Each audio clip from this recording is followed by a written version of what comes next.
Hello, dear students. Myself, Sri G.D. Kadalagi, lecturer in sociology, KLE Societies, Jaya Bagewadi Arts, Science and Commerce PU College, Nippani.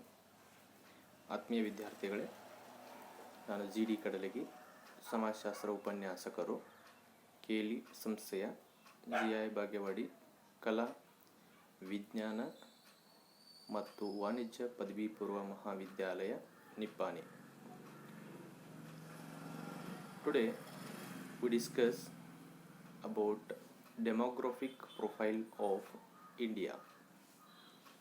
The main contents are introduction about the demographic profile of India, meaning and types of demographic profile, major characteristics of demography and conclusion. ಇವತ್ತಿನ ಅಧ್ಯಯನದ ವಿಷಯ ಭಾರತದ ಜನಸಂಖ್ಯಾಶಾಸ್ತ್ರೀಯ ಚಿತ್ರಣ. ಇದರಲ್ಲಿ ಬರುವಂಥ ಪ್ರಮುಖವಾಗಿರುವಂಥ ಅಂಶಗಳು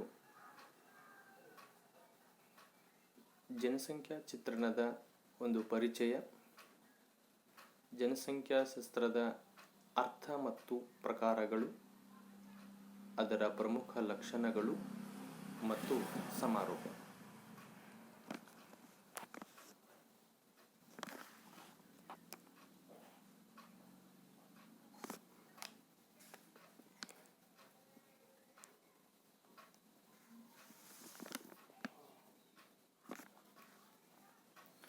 First, introduction part. Here, demography is the systematic study of population. It is the systematic study of population.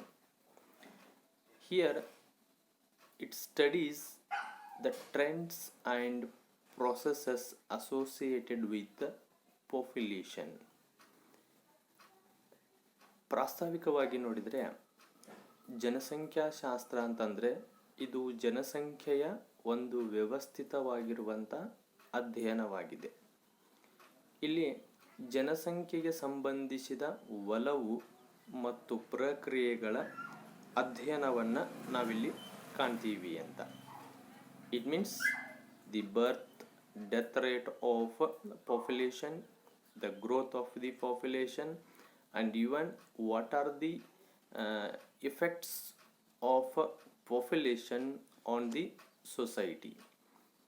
ಇದರಲ್ಲಿ ಬರುವಂಥದ್ದು ಏನಂತಂದರೆ ಜನನ ದರ, ಮರಣ ದರ, ಜನಸಂಖ್ಯೆಯ ಬೆಳವಣಿಗೆ, ಲಿಂಗಾನುಪಾತ, ಆಮೇಲೆ ಜನಸಂಖ್ಯೆಯ ಪರಿಣಾಮಗಳು, ಈ ಥರ ಹಲವಾರು ಅಂಶಗಳನ್ನು ಇದರಲ್ಲಿ ನಾವು ಅಧ್ಯಯನ ಮಾಡ್ತೀವಿ ಅಂತ. Next, the meaning of the term demography.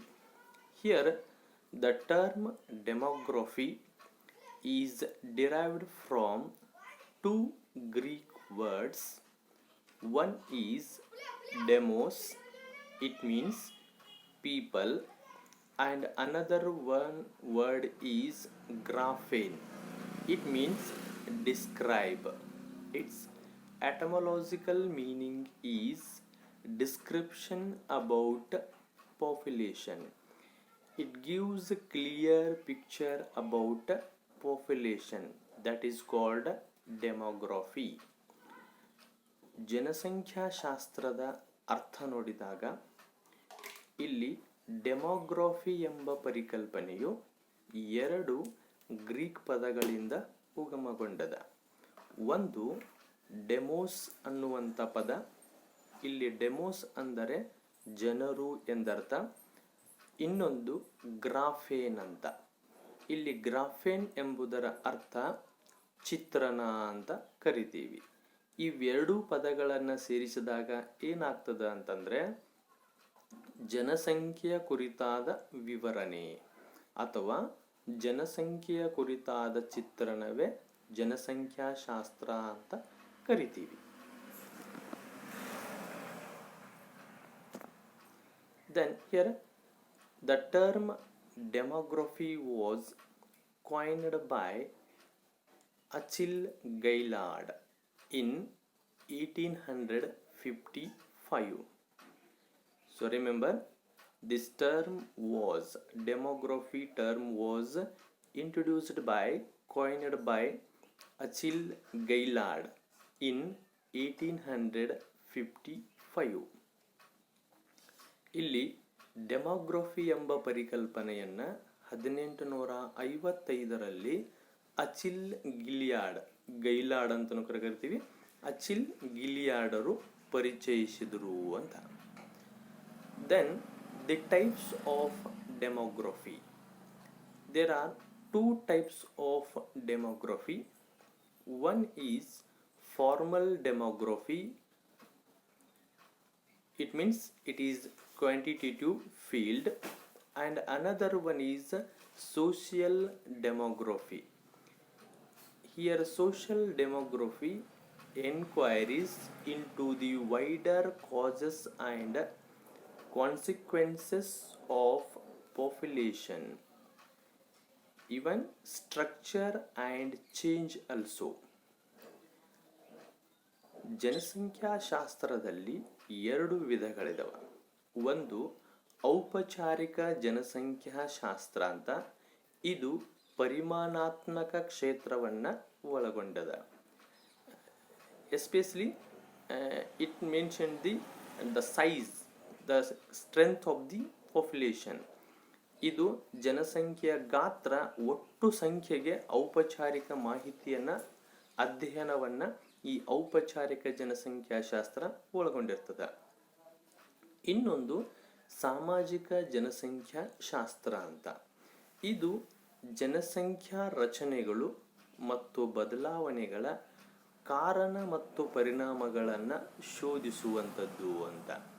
ಅಂದರೆ ಜನಸಂಖ್ಯೆಯ ರಚನೆ ಹೇಗಾಗ್ತದೆ, ಅದರ ಬದಲಾವಣೆಗಳು, ಜನಸಂಖ್ಯೆಯ ಬದಲಾವಣೆಗಳಿಂದ, ಬೆಳವಣಿಗೆಯಿಂದ ಅಥವಾ ಕುಂಠಿತದಿಂದ ಏನೆಲ್ಲ ಕಾರಣ ಮತ್ತು ಪರಿಣಾಮಗಳಾಗ್ತವೆ ಅನ್ನೋದ್ರ ಬಗ್ಗೆ ಅಧ್ಯಯನ ಮಾಡುವಂಥದ್ದೇ ಸಾಮಾಜಿಕ ಜನಸಂಖ್ಯಾ ಶಾಸ್ತ್ರ ಅಂತ.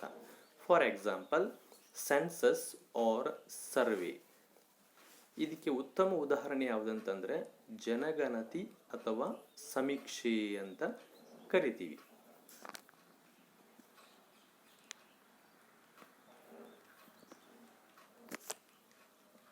Here, census in India. The American census of 1790 was the first modern census. ಇಲ್ಲಿ ಭಾರತದಲ್ಲಿ ಜನಗಣತಿ ಯಾವಾಗ ಆರಂಭಗೊಂಡಿತು ಅನ್ನೋದನ್ನು ನೋಡಿದಾಗ, ಇದು ಜನಸಂಖ್ಯೆಗೆ ಸಂಬಂಧಪಟ್ಟಿರುವ ಜನಸಂಖ್ಯೆಯ ಅಂಕಿ ಸಂಖ್ಯೆಗಳಿಗೆ ಸಂಬಂಧಪಟ್ಟಿರೋದ್ರಿಂದ ಇದನ್ನು ನೋಡಿದಾಗ 1790ರಲ್ಲಿ ಅಮೆರಿಕಾದಲ್ಲಿ ನಡೆಸಿದ ಜನಗಣತಿಯು ಮೊದಲ ಆಧುನಿಕ ನಮೂನೆಯ ಜನಗಣತಿಯಾಗಿದೆ. ಸೊ ಈ ಒಂದು ಆಧುನಿಕ ಜನಗಣತಿ ಆರಂಭಗೊಂಡಿದ್ದು ಅಮೆರಿಕಾದಲ್ಲಿ ಅನ್ನುವಂಥದ್ದನ್ನು ನಾವು ಕಾಣ್ತೀವಿ. And in India, the census was conducted by the British Indian government between 1867 to 72. ಹಾಗಾದರೆ ಭಾರತದಲ್ಲಿ ಈ ಜನಗಣತಿ ಯಾವಾಗ ನಡೆಯಿತು ಅಂತ.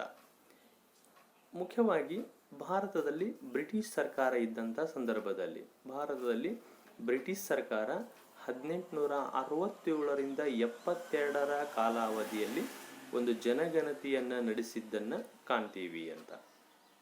And since 1881 onwards, the regular 10-yearly census have been conducted in India.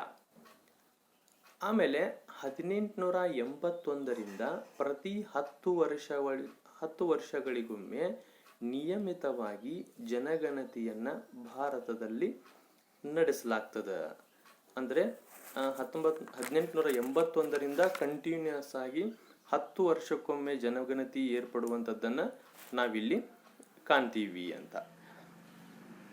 And the most recent conducted census in India is 2011.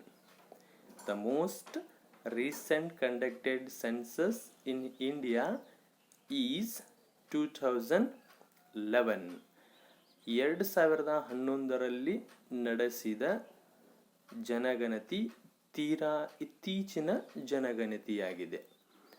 It mean ಅಂದರೆ ಭಾರತದಲ್ಲಿ 2011ರಲ್ಲಿ ನಡೆಸಿದ ಜನಗಣತಿಯು ತೀರಾ ಇತ್ತೀಚಿನ ಜನಗಣತಿ ಅಂತ ನಾವು ಕರಿತೀವಿ. Near about totally 7 census are conducted in India. ಅಂದರೆ ನೋಡಿದರೆ ಸುಮಾರು 7 ಜನಗಣತಿಗಳನ್ನು ಭಾರತದಲ್ಲಿ ನಡೆಸಿದ್ದನ್ನು ನಾವಿಲ್ಲಿ ಕಾಣ್ತೀವಿ ಅಂತ.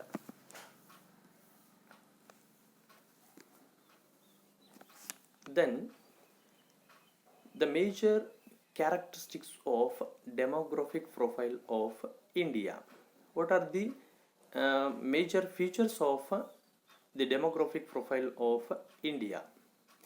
Here the first one character or feature is size and growth of India's population. ಭಾರತದ ಜನಸಂಖ್ಯಾ ಚಿತ್ರಣದ ಪ್ರಮುಖ ಲಕ್ಷಣಗಳನ್ನು ನೋಡಿದಾಗ ಇದರ ಒಂದು ಪ್ರಮುಖ ಗುಣ ಯಾವುದು ಅಂತಂದರೆ ಭಾರತೀಯ ಜನಸಂಖ್ಯೆಯ ಗಾತ್ರ ಮತ್ತು ಬೆಳವಣಿಗೆ ಅಂತ ಕರಿತೀವಿ. Here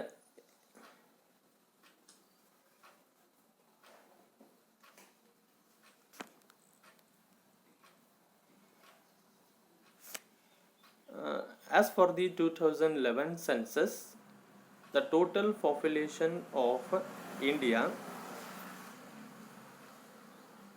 is 121 crore. ಭಾರತದ ಒಟ್ಟು ಜನಸಂಖ್ಯೆ 2011ರ ಜನಗಣತಿಯ ಪ್ರಕಾರ ಭಾರತದ ಒಟ್ಟು ಜನಸಂಖ್ಯೆ 121 ಕೋಟಿ ಅನ್ನುವಂಥದ್ದನ್ನು ನಾವಿಲ್ಲಿ ಕಾಣ್ತೀವಿ ಅಂತ. But in between 1901 to 1951 the average annual growth rate did not exceed 1.33%. ಆದರೆ ನಾವು 1901ರಿಂದ 1951ರ ಕಾಲಾವಧಿಯಲ್ಲಿ ಭಾರತದ ಜನಸಂಖ್ಯೆಯನ್ನು ನೋಡಿದಾಗ ಇಲ್ಲಿ ಜನಸಂಖ್ಯೆಯ ಬೆಳವಣಿಗೆಯ ದರವು ಕೇವಲ 1.33 ಇದ್ದದ್ದನ್ನು ಕಾಣ್ತೀವಿ. ಅದಕ್ಕಿಂತ ಹೆಚ್ಚಿಗೆ ಬೆಳವಣಿಗೆ ಆಗದೇ ಇರುವಂಥ ಒಂದು ಅಂಶವನ್ನು ನಾವಿಲ್ಲಿ ಕಾಣ್ತೀವಿ ಅಂತ. Letter on it increased stage by stage. ಆದರೆ ನಂತರ ಹಂತದಲ್ಲಿ ಅದು ಹಂತವಾಗಿ ಹೆಚ್ಚಿಗೆ ಆದದ್ದನ್ನು ನಾವು ಕಾಣ್ತೀವಿ ಅಂತ. In between especially 1911 and 1921 there was a negative rate of growth of population is 0.03%. ಆದರೆ 1911 ಮತ್ತು 1921ರ ಕಾಲಾವಧಿಯಲ್ಲಿ ಜನಸಂಖ್ಯೆಯ ಬೆಳವಣಿಗೆಯ ದರದಲ್ಲಿ ಒಂದು ಋಣಾತ್ಮಕ ಬದಲಾವಣೆಗಳಾದದ್ದನ್ನು ಕಾಣ್ತೀವಿ. ಅದು ಕೇವಲ 0.0% ಒಂದು ಋಣಾತ್ಮಕ ಬೆಳವಣಿಗೆ ಆದದ್ದನ್ನು ನಾವಿಲ್ಲಿ ಕಾಣ್ತೀವಿ ಅಂತ. Since then although the annual growth rate has decreased, it remains one of the highest in the developing countries. ಅಭಿವೃದ್ಧಿ ಹೊಂದುತ್ತಿರುವಂತಹ ರಾಷ್ಟ್ರಗಳನ್ನು ನಾವು ನೋಡಿದಾಗ, ಅಭಿವೃದ್ಧಿ ಹೊಂದುತ್ತಿರುವಂಥ ರಾಷ್ಟ್ರಗಳನ್ನು ತೆಗೆದುಕೊಂಡಾಗ ಸೊ ಇಲ್ಲಿ ಜನಸಂಖ್ಯೆಯ ವಾರ್ಷಿಕ ಬೆಳವಣಿಗೆಯ ದರವು ಕಡಿಮೆ ಆಗ್ತಾ ಬಂದಿದ್ದನ್ನು ನಾವು ಇಲ್ಲಿ ನೆನಪಿಸಿಕೊಳ್ಳಬಹುದು ಅಂತ.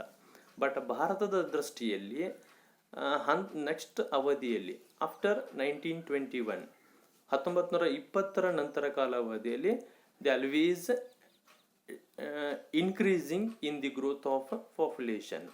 ಜನಸಂಖ್ಯೆಯ ಬೆಳವಣಿಗೆಯಲ್ಲಿ ನಿರಂತರವಾಗಿ ಹೆಚ್ಚಿಗೆಯಾದದ್ದನ್ನು ನಾವಿಲ್ಲಿ ಕಾಣ್ತೀವಿ ಅಂತ. Then second one character death and birth rate, ಜನನ ಮತ್ತು ಮರಣ ದರ ಅಂತ.